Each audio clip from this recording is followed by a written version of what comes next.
सबसे पहले तो मैं ईवी के खिलाफ था। या तो हमने महंगी गाड़ी लेनी है या तो हमें सस्ती गाड़ी। बेटर लगा मुझे मतलब ईवी गाड़ी में, क्योंकि इसका पावर, पिकअप और रेट वाइज। हेलो गाइस, आप देख रहे हैं CG0 फॉर कार्स। 3, 2, 1 गो।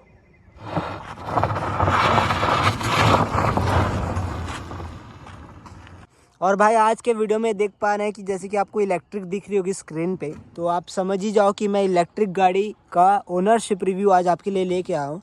और वो कौन सी गाड़ी, आपको मैं थोड़ा सा साइड से लुक्स दिखा दूँ गाड़ी में। तो ईवी सेगमेंट की गाड़ी आती है, अगर आप समझ ही गए होंगे तो आप बता देता हूँ आपको।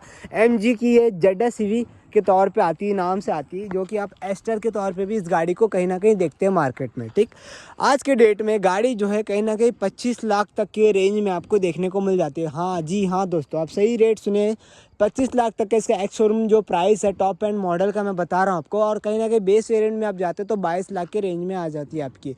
ठीक, गाड़ी को जो है टोटल कंपटीशन माना जाता है क्या नेक्सॉन EV का। क्या आज नेक्सॉन EV लेना चाहिए या ZS EV लेना चाहिए, इनके ओनर से ज़रूर से आज बात करेंगे। तो मैं आपको मिलवाता हूँ अभिजीत भाई से। अभिजीत भाई, आप कैसे हैं? बढ़िया बढ़िया। आप कैसे? चैनल में आपका बहुत बहुत स्वागत है। और जैसे कि आपको देख पा रहा हूँ कि आप ZS EV ओन कर रहे हैं आज के डेट पे, तो भाई क्या आप बजट लेके निकले थे जब आप ये गाड़ी सर्च कर रहे थे? क्या आपका बजट था बेसिकली? जी देखिए, सबसे पहले तो मैं ईवी के खिलाफ था। सबसे पहली बात, मैं जब गाड़ी लेने निकला था तो मैं ईवी के खिलाफ था कि कौन बार बार रुके चार्ज करे ईवी का रेंज वगैरह। बट फिर मेरे पापा ने सजेस्ट किया कि ईवी आज की डेट में हमको ज़्यादा चलना है नहीं और बाहर जाना है तो पेट्रोल का अपन गाड़ी दे सकते हैं। वो एक महीने में एक बार, 2 महीने में एक बार जाना होता है, तो हमारे लिए ईवी गाड़ी बेस्ट रहेगी। तो उस हिसाब से हमने सर्च करना चालू किया कौन सी ईवी हमारे लिए बेस्ट रहेगी। ठीक। तो सबसे पहले मैंने टियागो देखा, क्योंकि उस टाइम टियागो लॉन्च होने वाली थी। हाँ। तो सबसे पहली थी वो, सबसे बेस्ट मतलब जो रहती है हमारी इंडियन मार्केट में, क्योंकि MG की जो अभी छोटी सी जो गाड़ी आई है कॉमेट EV, वो तो अभी बाद में निकली है। उस टाइम थी टियागो ही टाइम निकलने में 2 महीने बाकी थे। तो मेरे पापा ने पहले टियागो देखा। टियागो उसमें मतलब मैंने चलाई तो नहीं उस टाइम, क्योंकि गाड़ी आई ही नहीं थी मार्केट में, ना ही शोरूम में आई थी। तो जो पेट्रोल इंजन में उसमें बैठ के देखा तो गाड़ी बिल्कुल मतलब छोटी, एकदम कॉम्पैक्ट लगी। उसमें कोई जाने का कोई तुक नहीं था। उसके बाद टिगोर देखा। टिगोर EV उस टाइम बहुत चल रही थी। टिगोर EV और नेक्सॉन EV। तो हमने ये बजट बनाया था कि या तो हमने महंगी गाड़ी लेनी है या तो हमें सस्ती लेनी। मिड में नहीं फंसना है, क्योंकि मिड में पड़ रही थी नेक्सॉन। हमें मतलब उस टाइम बताया गया था टिगोर का जो मतलब ऑन रोड जो प्राइस पड़ रहा है 14 लाख कुछ करीब पड़ रहा था। उसमें दिक्कत ये थी कि हमें मतलब उतना फील नहीं आया, ना ही गाड़ी चलाने में, ना ही कुछ। उसके बाद नेक्सॉन कुछ देख लेते हैं, अगर ऐसा वाला सीन था तो देख लिए नेक्सॉन भी। तो नेक्सॉन उस टाइम पड़ रही थी 21 लाख कुछ की पड़ रही थी, डार्क एडिशन ब्लैक जो कलर आती है उसमें। तो 21-22 लाख की पड़ रही थी। फिर मतलब ये गाड़ी ख्याल में नहीं थी, क्योंकि टाटा ही टाटा सबसे ज्यादा चलती थी। और एक कोना थी, बट कोना में हमको जाना नहीं था, क्योंकि वो उतनी आइकॉनिक लगती नहीं थी। फिर नेक्सॉन में इसलिए नहीं गया क्योंकि वो बहुत ही ज्यादा ओवररेटेड और अच्छी मतलब फीलिंग नहीं है गाड़ी में, क्योंकि वो छोटी है गाड़ी। क्योंकि वो 4000 मतलब जो सेगमेंट में है 4mm के सेगमेंट में, वो उससे कम में आती है। फिर पापा ने ऐसे सजेस्ट किया कि MG में जाना चाहिए। MG में मैंने टेस्ट ड्राइव लिया तो बहुत ही ज़्यादा मतलब बेटर लगा मुझे मतलब EV गाड़ी में, क्योंकि इसका पावर, पिकअप और रेट वाइज बहुत ही मतलब, ये मैंने बेस मॉडल लिया, एक्साइट वर्जन है, तो बहुत ही अच्छी लगी मुझे ये गाड़ी चलाने में। तो फिर उसी टाइम इस गाड़ी को मैंने बुक कर दिया। तो मेरे पापा कहना यही था, या तो आपको अगर EV गाड़ी लेनी है या तो आप महंगी लीजिए या तो आप सस्ती लीजिए। अच्छा। अगर आपके पास बजट है तो महंगी, या तो फिर सस्ती लीजिए, ये है। अच्छा, तो मतलब कहने का मतलब ये है कि आप बोल रहे हैं कि मतलब EV सेगमेंट में जा रहे हो तो या तो बेसिक में जाओ एकदम, और टॉप मतलब या तो आपको पैसे बचाने तो बेसिक में चले जाइए।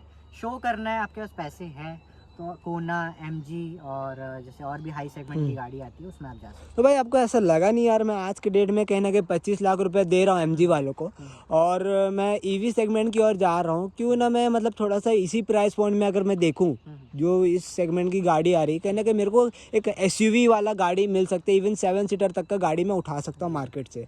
तो ऐसा कहीं से नहीं लगा कि यार मैं एक मैंने इस टाइम एक्चुअली 700 बुक कराई थी जब इस गाड़ी को मैंने बुक नहीं कराया था। हाँ, उस गाड़ी की वेटिंग पीरियड ऑलमोस्ट 7 मंथ्स चल रही थी उस हाँ। टाइम। इस गाड़ी को 1 साल हो चुका है मेरी, मतलब जनवरी में 1 साल हो जाएगा ये गाड़ी को। तो बुकड थी actually 700, but as compare to price, अगर हम लोग प्राइस मैं एक्चुअली पहले पास में रहता था, मेरे पापा का जो वर्किंग स्टेशन था वो अराउंड 2 किलोमीटर, मतलब उसी के अंदर रहता था। बट अभी मैं आ चुका हूँ अपने वर्क प्लेस से बहुत दूर, मतलब अराउंड हमारी गाड़ी महीने में 1000 किलोमीटर चलती है आज की डेट में हमेशा। अच्छा। तो मैंने पेट्रोल कैलकुलेट किया और इस गाड़ी की जितनी वारंटी है बैटरी की, जैसे 8 साल तक, तो 8 साल तक मैं अगर महीने में अगर 1000 किलोमीटर चलाऊंगा तो पेट्रोल में बहुत ज़्यादा ही लगेगी, बहुत ज़्यादा। तो ये करीबन मैंने कैलकुलेट जो किया था वो 1 से 2 लाख करीबन इसका जो इलेक्ट्रिक कॉस्ट है, अगर 8 साल तक 1000 किलोमीटर चलाऊँ तो इतना आ रहा था। अच्छा। तो इसलिए मैंने सब कैलकुलेशन किया कौन सा बेटर लगेगा, इसलिए मैंने एक्सयूवी को वो किया, मतलब रिजेक्ट किया। उसके बाद ईवी देखा, फिर उसके बाद इस गाड़ी तो एक्सयूवी से लेके यहाँ तक आपने पहुँचा पूरा। हाँ। ठीक है। तो जैसे कि देख पा रहा हूँ कि मैं यहाँ पे आप ZS EV लेके आया, बढ़िया सा गाड़ी। अब गाड़ी को कितना किलोमीटर चला लिया आपने?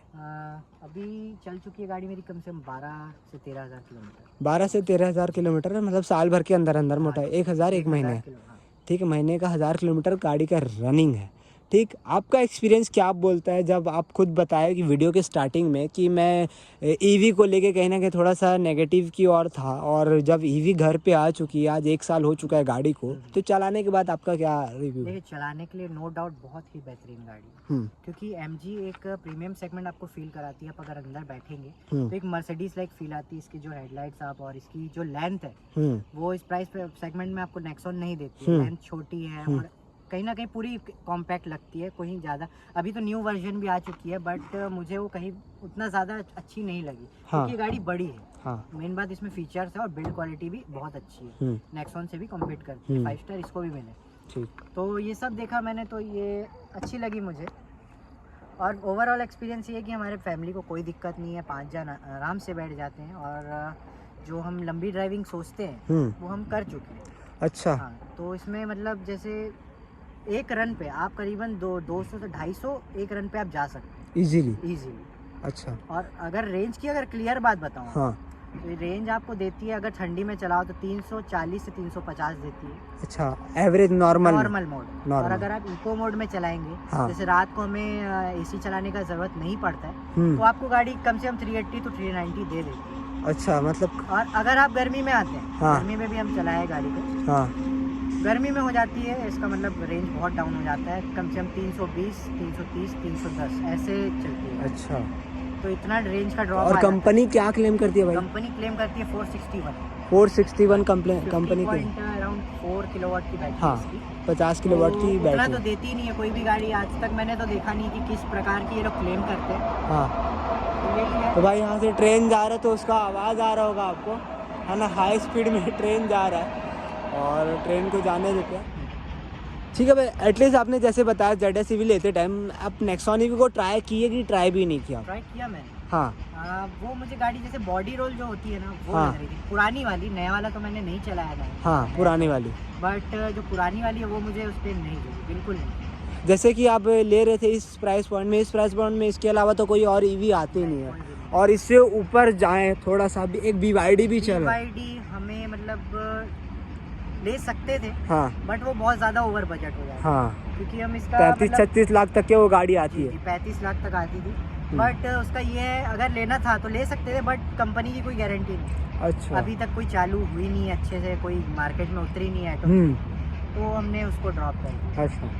और इसका टॉप मॉडल इसलिए नहीं लिया क्योंकि इसकी एक्सक्लूसिव जो प्रो मॉडल है, वो अभी हाल ही में 2 से 3 महीने में आई है। अच्छा। उसमें एडास है, हमको चाहिए था एडास, बट अनफॉर्चुनेटली जो इसका जो ये वाला टॉप मॉडल है, सेकंड टॉप एक्सक्लूसिव, उस पे एडास नहीं आता था, उस पे सिर्फ सनरूफ अच्छा और सीट कलर के कुछ और माइनर चेंजेस थे, जो कि मुझे वर्थ इट नहीं लगे। तो मैंने बेस मॉडल जो इसकी आती है एक्साइड मॉडल।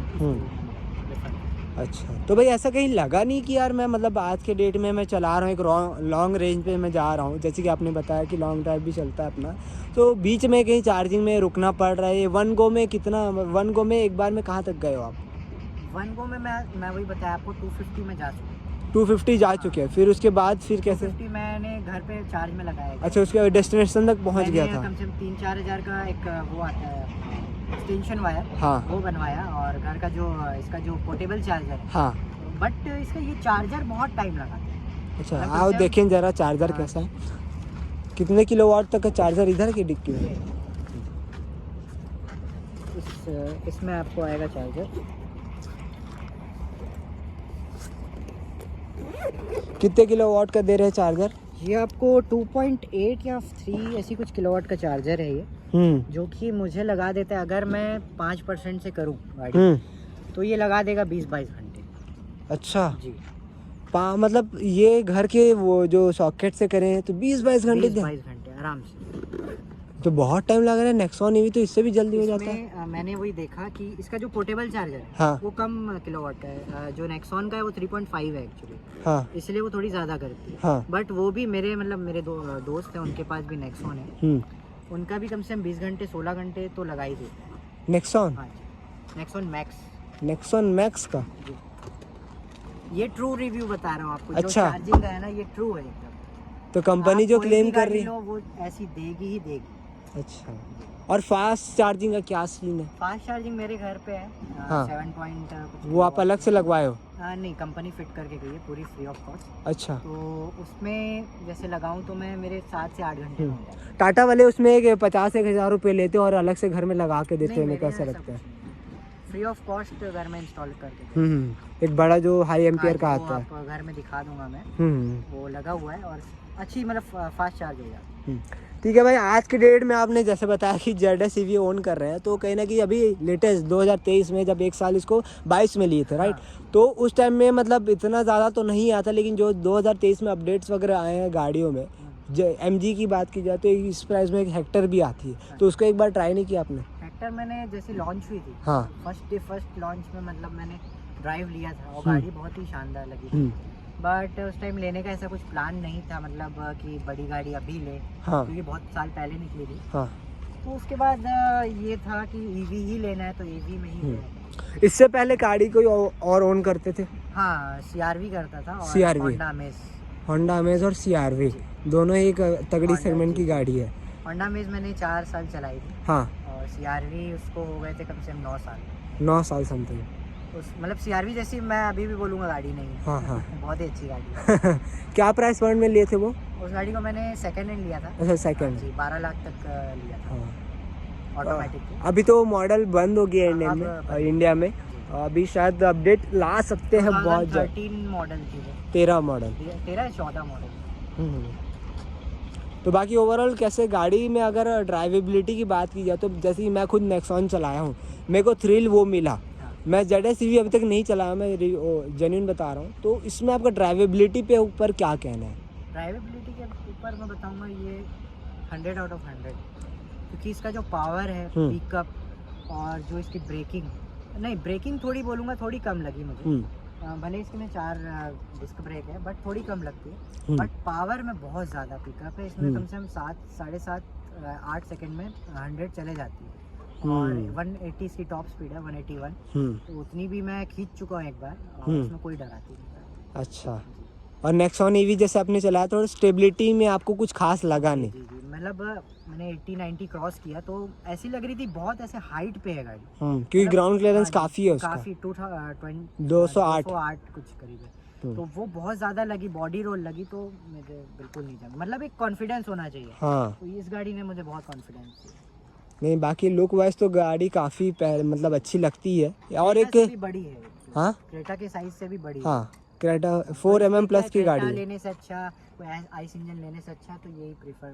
भाई सिटी में आपका क्या रिजल्ट है? जैसे कि देख पा रहे हैं कहना कि आज के डेट में पेट्रोल डीजल लोग प्रीफर करते हैं सिटी में या एवरेज देती है, तो सिटी आप दोनों ही जगह चला चुके हो इस चीज़ को। देखिए पेट्रोल इंजन, पेट्रोल या डीजल इंजन सिटी के लिए होती है सबसे बेकार, क्योंकि सिटी में सबसे ज्यादा ब्रेक यूज होते हैं और एक्सीलेटर यूज होते हैं, तो एवरेज कम हो जाती है। इसमें उल्टा है, इसमें अगर सिटी में चलाओगे तो आपको सबसे ज्यादा रेंज देगी। मेरी गाड़ी कम से कम 410 420 दे देगी अगर सिटी में घूमूंगा, और हाईवे में ये उल्टा हो जाता है, हाईवे में इसकी कम हो जाती है, मतलब जो आपको स्पेसिफिक रेंज मिलेगी वो 350 60 ऐसी किस्म।